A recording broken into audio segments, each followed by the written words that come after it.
Hello everyone and welcome to this rated game between Darknoob and King Marv. These players are two 2K level players. You probably are not as familiar with these players than players such as, oh, I don't know, Stark or Eddie. But these are some of the top premier arena players. So these guys are really specialized. Arena is one of those maps that is so unique in the Age of Empires map pool.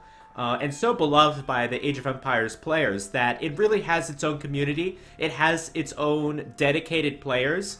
You know, some games have players that only play a certain faction. Age of Empires doesn't really have that as much, but it has players that play certain maps. And for that, Arena is probably one of the most popular maps, in addition to Arabia and Black Forest. So King Marv, Darknoob, these are Arena experts. Certainly certainly very skilled here.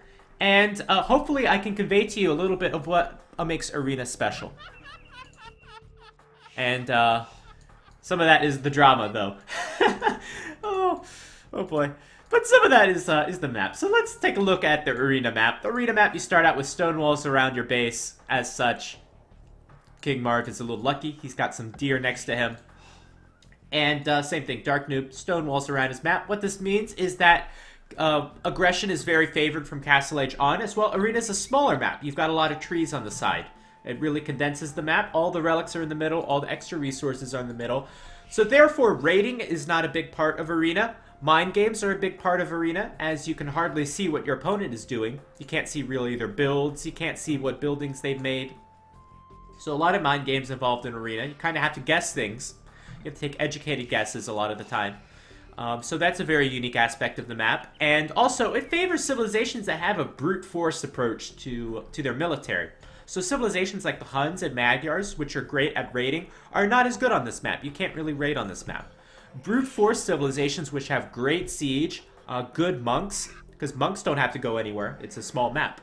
So civilizations like the Teutons or, the Khmer or the Aztecs really thrive in those situations, or heavy siege civilizations like the Celts.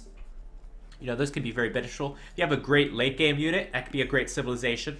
These two civilizations we have are the Byzantines and the Berbers. The Byzantines are a classic arena civilization.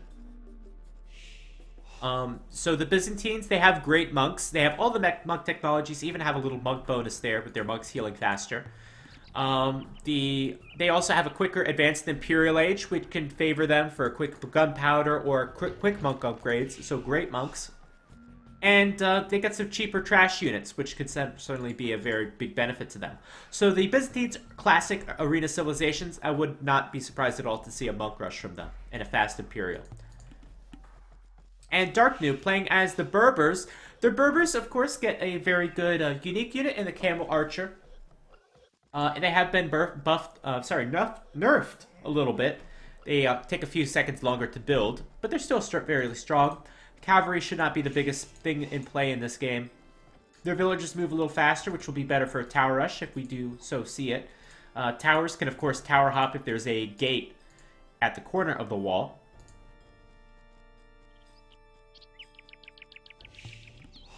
And both players have deer inside, so that should make for a faster transition to the Feudal and Castle Age. Mazikar, if they ban them both, I hope that the players that they played in the round previously get to compete for the cash. And looking at Darknoob's back of his map, he's got 5 golds. Wow. Arena can be sometimes a little unfair. 5 golds. Meanwhile, let's count 5 golds for King Marv, his nearest 5. 1, 2, none in the back, 3. Wow. Is that it? 3. There's a stone on the right. Let's look for the stones as well. Okay, so as far as I see, I think that Darknoob has 2 extra golds. Where's the stone? 1 stone. 2 extra golds, and King Marv has 1 extra stone. But the gold disadvantage is real. That's pretty real. It's very unusual to see an arena map that this is heavily in favor of one player over the other. Most likely it won't get to a point where the gold becomes a huge issue, as these games can be decided earlier. But, you know, that could be something that to think about in the late game. And that's a little bit unfortunate for King Marv. So King Marv going to take these deer, try to, you know, better get up to the next stage. 2 lumber camps. One of the final things that you can see on Arena that really makes it unique, you can see really big differences as far as the economy or military distribution of each player. One player might go for a 3-town center boom from Castle Age. Other player might go for a 1-town center high military approach. And oftentimes because of that you can see power swings, which are pretty entertaining to watch. And that's very, very common.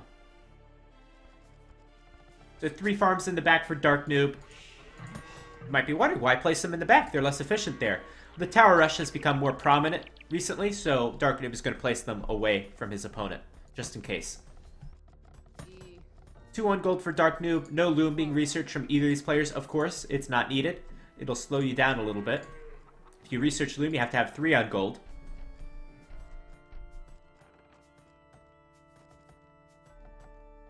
And hopefully both players will have a clean up time. It's very important to have a clean up time to go up as fast as possible. Both players going up on 27 population.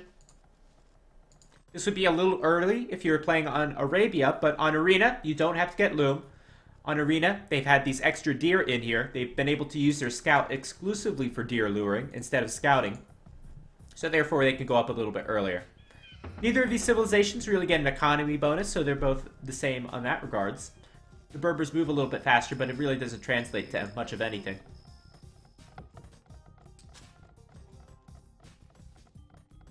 And Darknoob will definitely have the resources. I'm just checking his resources up on the top near here.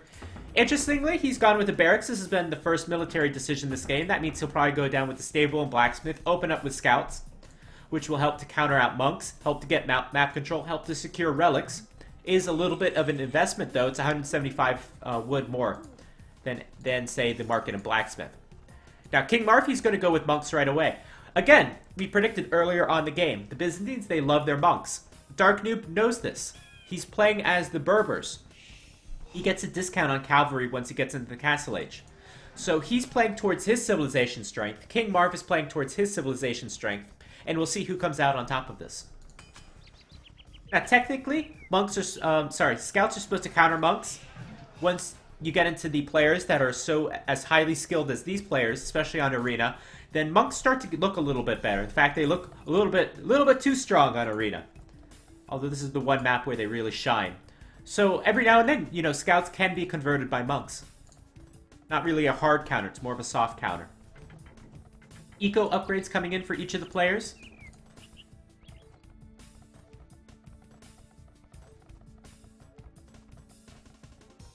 And look at the difference in farm distribution here. So, Darknoob is going to be making scouts. He needs a lot of farms right now. Just researched horse collar, but most of these farms are horse collar less. And King Marv just needs enough food to get his eco upgrades and keep villagers coming out. Interestingly, he's gone with a barracks. I was not expecting that, so maybe he'll make a few cheaper Byzantine spearmen. Again, playing towards the civilization strength. This is what you always have to do in Age of Empires. Always use your civilization bonuses if you can. There are times where you don't want to, but you do that as a default option. And the action should get started relatively soon. Now, Darknoob is going to take this fight, even though he might be 1 hit behind, because he's got another scout coming in. And it should be able to get the last hit here, just barely. Here we go. Okay, they're both going to trade. That's a good trade for Darknoob. Darknoob has scouting information now, and King Marv does not. And let's check the both players' scouting before the action heats up. King Marv explored most of the map, only found 1 relic, though. That's not good. Darknoob has found 4 relics and has much better scouting. And here we go. 2 scouts out for Darknoob. King Marv is going to have to get a conversion. Going to have to position his spearmen very well if he wants to be able to get some of these relics. Now, on Arena, you can get 5 relics very early on in the game, so they can certainly be very strong. 5 relics is worth of like 6 villagers mining a infinite gold mine, so it's a very strong advantage. Town centers coming up from both players. Light cavalry being upgraded right away. Light cavalry not only increases the attack of light cavalry, of Scout Cavalry, but also increases their conversion resistance very importantly.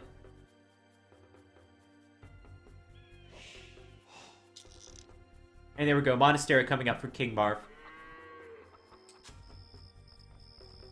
And both players with the single town center now.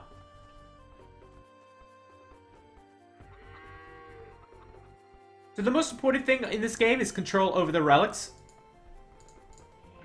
Darknoob will have his monk out, and the monk is not under any threat right now. The spearmen are not going to do any damage. How many hits from a Pokeboy does it take to kill a monk? Oh boy. It's going to take exactly 10 hits. That's actually less than I thought. There's a body here. I don't know what that was. So Darknoob is going to go for the relic that is farthest to him. That's classic. King Marv is a little more conservative here. He doesn't have map control. He's going to go for the relic closest to him.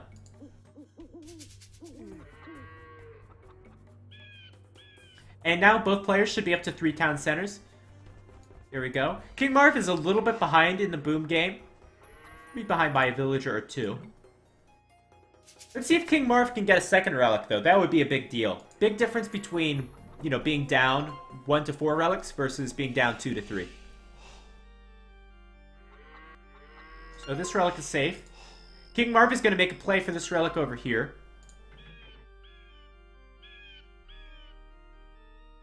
Now, correct me if I'm wrong, but I believe a spearman has about the same attack power as a light cavalry. Although it's much cheaper. So it looks like it might be 2 to 3. Oh! The monk is actually going to grab the relic first. This is such a... Look at this timing difference. This is such a big deal. So run! Run! Here he goes. Spearmen, are they going to be able to chase? Remember, only 10 hits. No, they're not going to chase. Okay, so Darknoob should be ahead 4 to 1 in the relic department, though. That's a good advantage for him. That is a good advantage to him. Why is this? Just efficiency in his build and predicting the strategy correctly. Going into light cavalry was a great option, and it's really paid off for him. Let's see if we have any conversions, though. Oh, this is not what you want. You want the monks to convert at the edge of their range. So that monk's going to get taken down 2 hits, taken down, and what a great fight for Darknoob. Those monks may have had a chance if they started converting earlier.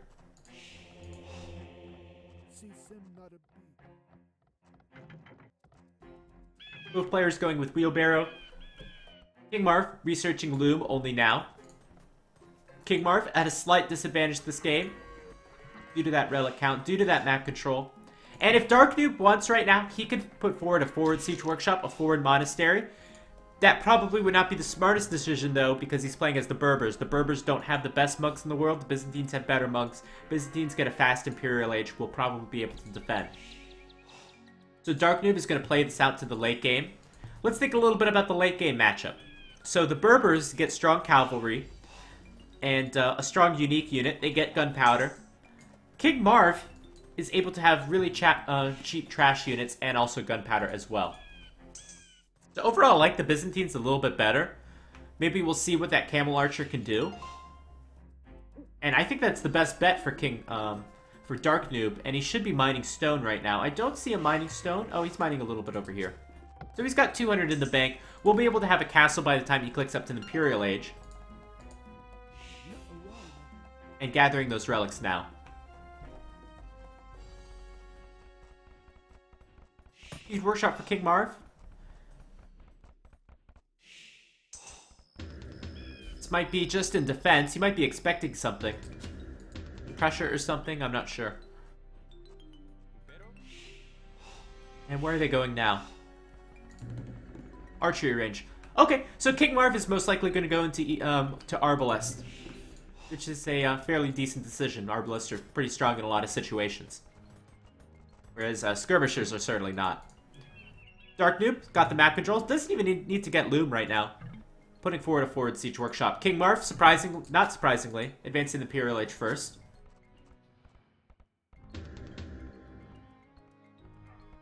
But look at this positional advantage right now. I'd rather be Darknoob. He's got the forward siege workshop. King Marv is going to have to play defensive for now.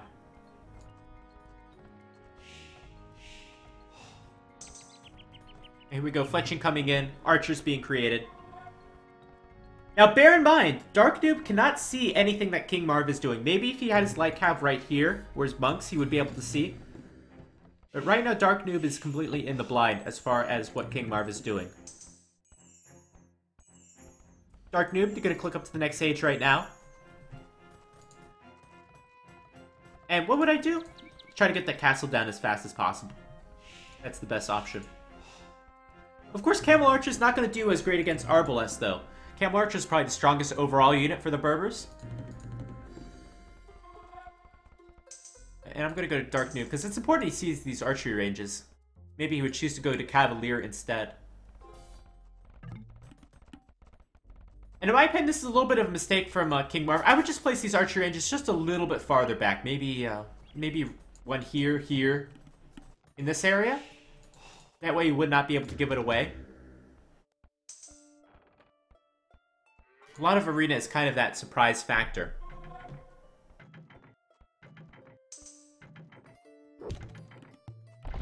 And now, Darknoob is 100% aware of what King Marv is doing.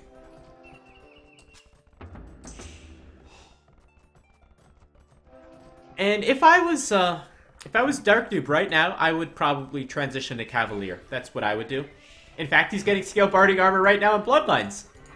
And there we go. Wow, I'm such an expert player. But yeah, just, you know, build a few Camel Archers, but transition to Cavalier for now.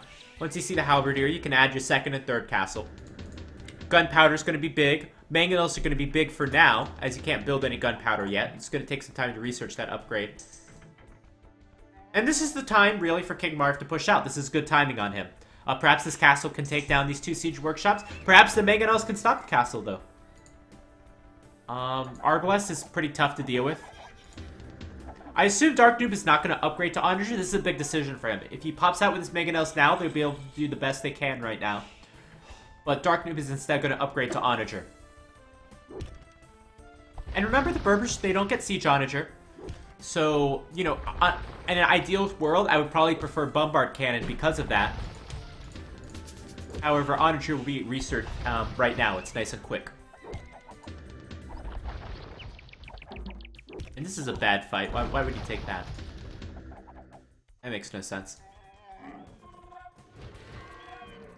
Surprisingly, Darknoob is all the gold in the world, and you transition into light cavalry? What? Why? You have 4 relics, you have all the gold in the back. Why not go into Cavalier? That makes no sense to me.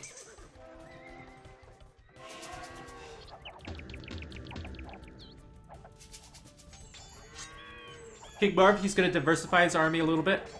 This is a cheap army to make. Arbalest, Pikemen, Halb.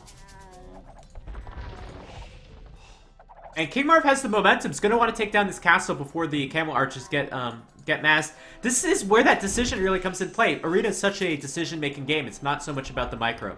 So if these were Cavalier, I assume Darknoob wanted to save the gold for his Camel Archers. He's got 5 queued at the same time, has 700 gold in the bank. See how this goes. Shoot! What was that a conversion? Oh, it just popped out. But no big mangonel shots. Not gonna get the... Yeah, not gonna get it. One more hit! One more hit! There we go. That'll buy him some time. This is not gonna work, though. You gotta back off. So, poor decision not to make Cavalier in this situation, in my opinion. And Darknoob should, as well, try to repair this castle as much as possible. So right now, I'm favoring King Marv in this game. I mean, he's down in the relic count, but I like his army composition a lot better. He's got the momentum. Just needs to make sure he wins the Treb battle. Keep building trebuchets, maybe build a second castle. Although it's not really that important. Gonna make Redemption even to counter the onagers. We have a good sized army from Darknoob though. Gonna have plate barding armor on these guys. Camel Archers are extremely weak though. Very few upgrades on them. Alright, let's see what plate mail armor light cavalry can do. They can take down a trebuchet and buy some more time, which is good news. And then run back. So that was a good fight. That was a good fight for Darknoob. Gonna get Vodkin Arrow now. I think we should see chemistry for bombard cannons. That onager upgrade was really not worth it. And this is not a worth it fight either. Gonna lose a lot of the camel archers, which are harder to mass now, remember. Camel archers take 25 seconds to build, not 21. Second castle's in the back, smart decision. Third castle in the back. This is an all-out camel archer play, so we'll see how this goes. Suddenly that nerf really makes a big difference.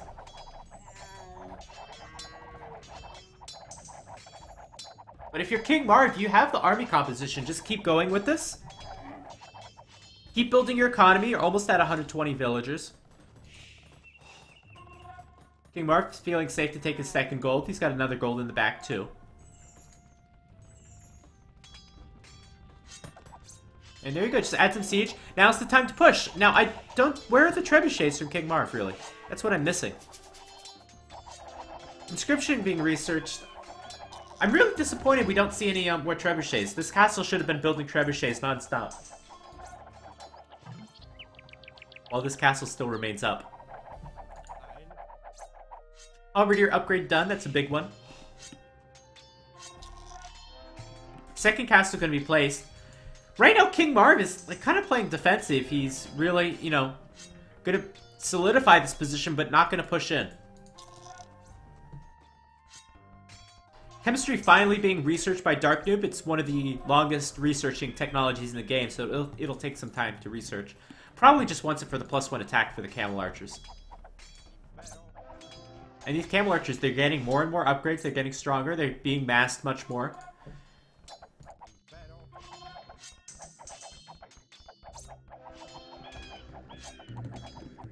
And I really don't like this this play by King Marv, just staying too far back, not really pushing. You know your opponent has the relic advantage.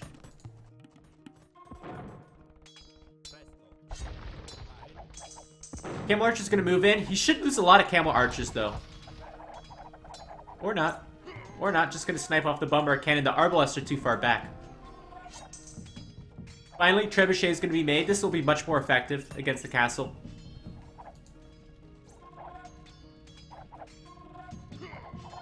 Not going to deploy it in time, though. This is taking way too long. Elite Camel Archer being done. Hussar done. Upgrades. The army's looking a lot stronger for Darknoob now. Oh, this is so smart. So smart from King Marv. It's only these kinds of plays you see on Arena. You really don't see this on any other map.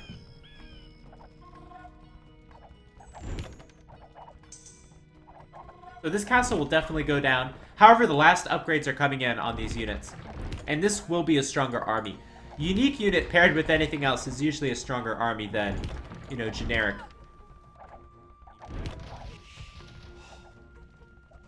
So there we go, castles down.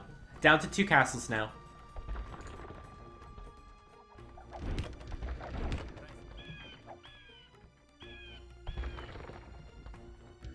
The problem is, if you're King Marv right now... What? Where did this relic come from? Was that not taken this whole game? I'm super confused. That probably a mistake. Oh boy, gonna get a conversion? Yeah, gonna get a conversion. Gonna kill the Soninger. Yes? No? Yes? Yes. So that's 2 onagers.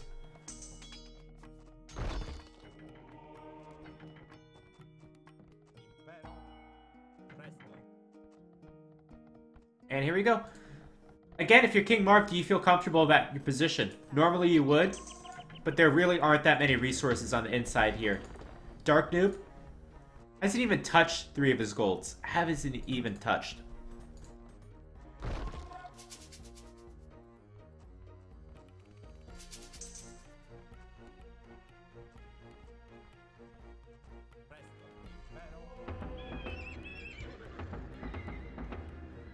King Marv probably going to diversify his army a little bit with some Hussar. Byzantine Hussar is pretty decent. What the... I mean, this is just a reflection of how passive King Marv is. That this should never happen. And I guess it won't happen, because these Arbalests are going to move to the left.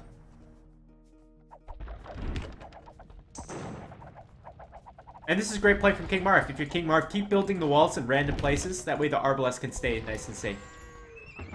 And the onagers probably won't be a problem if you can convert them.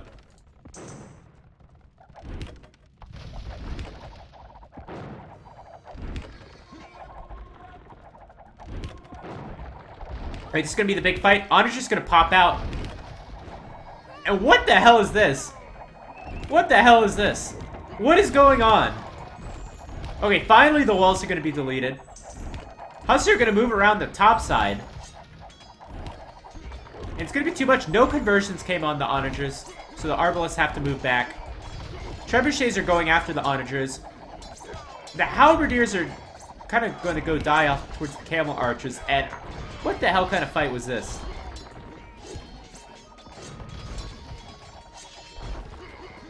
And the Hussar are all going to die now to the halberdiers. So lack of army control from both players. You know, on the left, that gets kind of cleaned up. I'm feeling a lot better about King Marv's position now after this fight, actually. Not that confident, though, but a little more confident. Right now, if you're either of these players, it's just important you get up to 200 population. Darknoob is ready to push. He's got 4 trebuchets ready.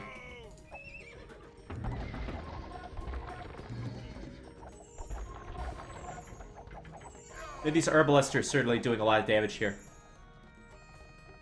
Again, in the back, these 3 gold mines hardly touched.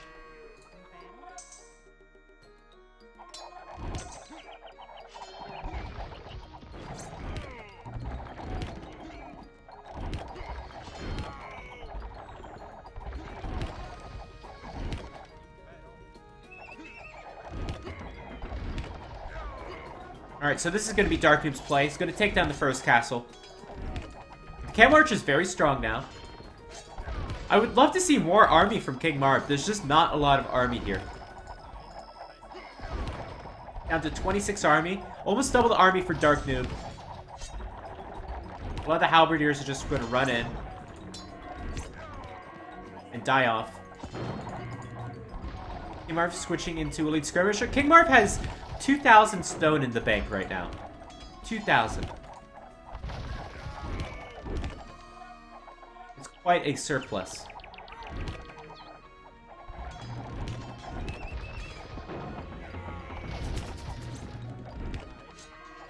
And you never want to have a surplus of any resource like that, but especially to... What is this lumber camp?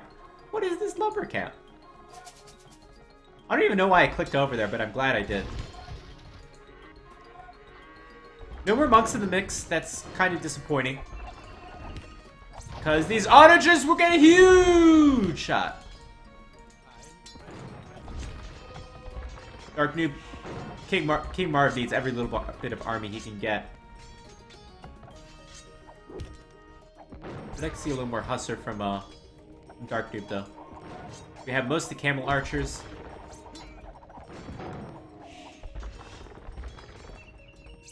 Here's those Hussar on the left. So far, a pretty good matchup. Been very even this game so far. Hussar are not going to get a lot of damage in. Good. Oh, that's a great shot. That was that an attack ground? That was great. May even be able to get one of the arbalists. This might be GG here. There's too little army from King Marv. Just way too little army from King Marv. Hasn't been able to do anything really to these camel archers. Had an opportunity to push, but didn't really make the best out of it. Darknoob going to get the upgrade where his camel archers regenerate. They're so valuable to him, of course.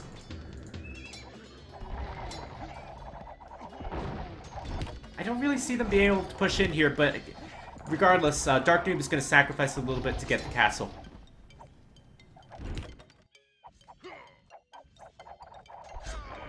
King Marv can, of course, build 3 or 4 more castles whenever he wants.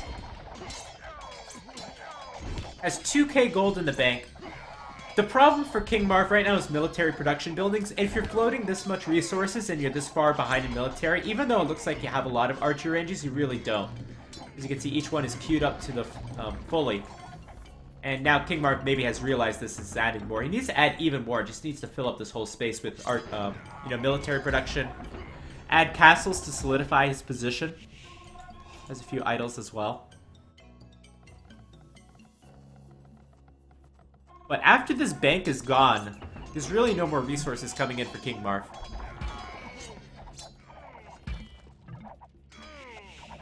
And that's really the biggest problem for him. That biggest problem was that resource disadvantage. Look at this. There's so much more gold left here. Not to mention those relics. So a little bit of a downhill spiral is starting for King Marv. He needs to make a hold.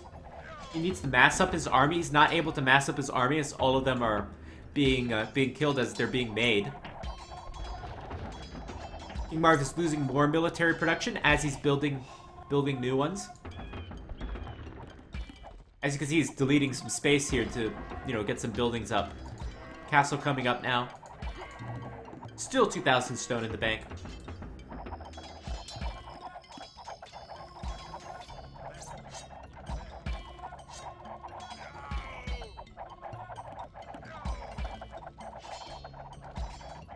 And with the addition of the cap trim, certainly will make this process a little bit easier.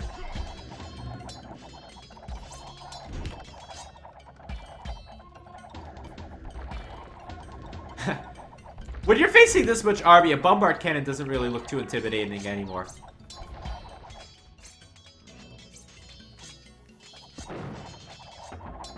And I think after one more stand, King Marv might call it a good game if he loses that stand.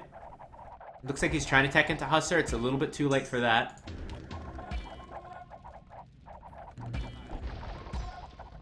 There's nothing really in the way to stop these siege rams. Halberdier don't do a lot of damage, and skirmishers do almost no damage.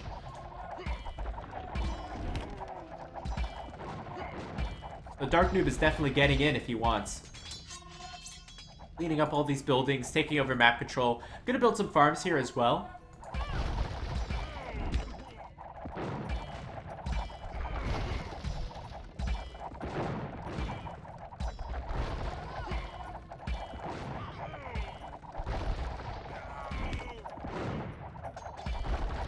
And finally, 3 bombard cannons to King Mark, but if these walls go down, they'll be the first target by these Hussar.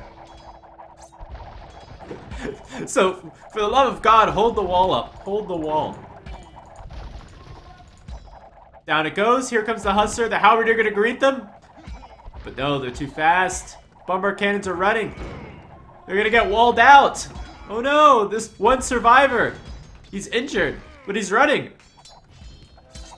There's more Hussar in the north. Will he get away?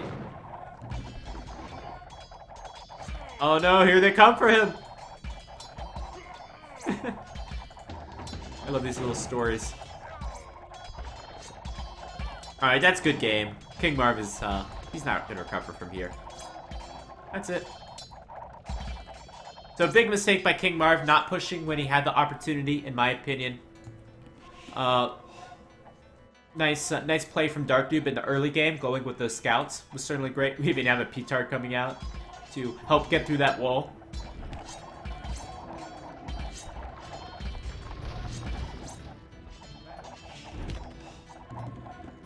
And King Marv, unfortunately, his military is split up, so he can only make halberdiers from the right. And only skirmishers from the south, which is not a great idea.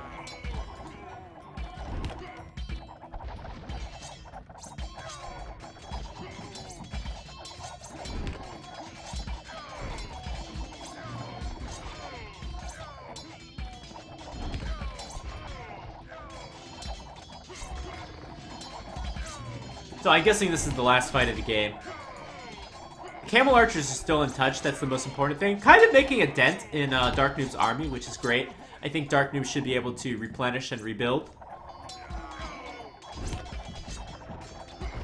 This one villager is trying to keep up this castle.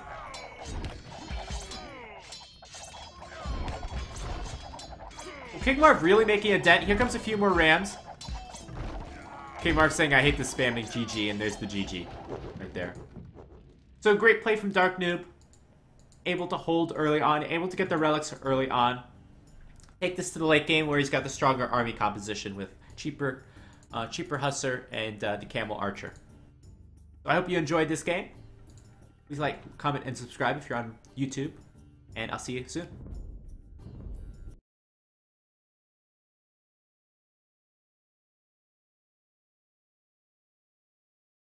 Okay. So I take it most of you are watching ECL right now as the viewer count has dropped. So I'm going to close it up right here. should be on tomorrow. We'll see. Um, and other than that, I'll leave you guys with the host somewhere. Take care.